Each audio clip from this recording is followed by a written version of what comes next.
Guys, welcome back to our channel. അപ്പോൾ ഇത് നാളെ രാവിലെ സ്കൂളിൽ പോകാൻ വേണ്ടിയിട്ട് ബ്രേക്ക്ഫാസ്റ്റിന് കുറച്ച് സാധനങ്ങളൊക്കെ മേടിക്കാനുണ്ട്. അപ്പോൾ അത് മേടിക്കാൻ വേണ്ടി ഞങ്ങൾ മൂന്നുപേരും കൂടി ഷോപ്പിലേക്ക് ഇറങ്ങുകയാണ്. എന്നെ പേടിപ്പിക്കാൻ വേണ്ടിയിട്ട് അപ്പുറത്ത് മതിലിനപ്പുറത്ത് നിൽപ്പുണ്ട്. ഇത് കണ്ടിട്ട് ഞാനുണ്ടോ വല്ലതും പേടിക്കാൻ.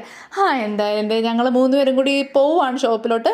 ഇരുട്ടൊന്നും കണ്ട് പേടിക്കേണ്ട ഗൈസ്, ഇവിടെ ഇടയ്ക്കിടയ്ക്ക് സെൻസർ ലൈറ്റ് ഉണ്ട്. പിന്നെ ഞാൻ വീഡിയോ എടുക്കുന്ന കണ്ടപ്പോഴത്തേക്കും ആസിഫൂട്ടൻ വന്ന് ഹായ് ഒക്കെ പറയുന്നുണ്ട്.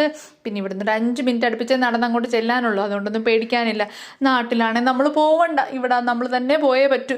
എന്തായാലും ചാടിത്തുള്ളി 2 കൂടി പോകുന്നുണ്ട്. ഇത് കണ്ടിട്ട് അവിടെ ഇരുന്ന ദത്താമാർ എന്ന് വെച്ചാൽ ചേച്ചിമാർ, അവരത് കണ്ട് ചിരിച്ച് വർത്താനമൊക്കെ പറയുന്നുണ്ട്. എന്നിട്ട് 2 ഓടി നേരത്തെ പോകുന്നത് എന്നെക്കാട്ടി മുന്നേ പോയി സാധനം എടുത്ത് വെക്കാനാണ്. കാരണം ഞാനങ്ങ് പറന്നു പോകും ഗൈസ്.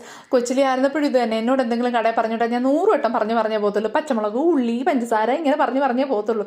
ഇപ്പം ഈ കടയിൽ ചെന്നാൽ ഞാൻ മറന്നു പോകും. ഇപ്പം എന്നെ ഓർമ്മിപ്പിക്കാനായിട്ട് എൻ്റെ മക്കളുണ്ട്. അവർ പറഞ്ഞുതരും ഉമ്മി ഇന്നതാണ് എടുക്കേണ്ടതെന്ന് പറയും.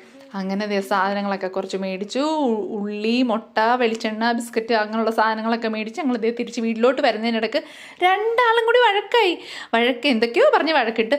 എന്നിട്ട് ഒരാൾ മുന്നേ ഒരാൾ പുറകിലുമായിട്ട് നടന്നു പോകണം. അപ്പോൾ അത്രയേ ഉള്ളൂ ഗായ്സ്.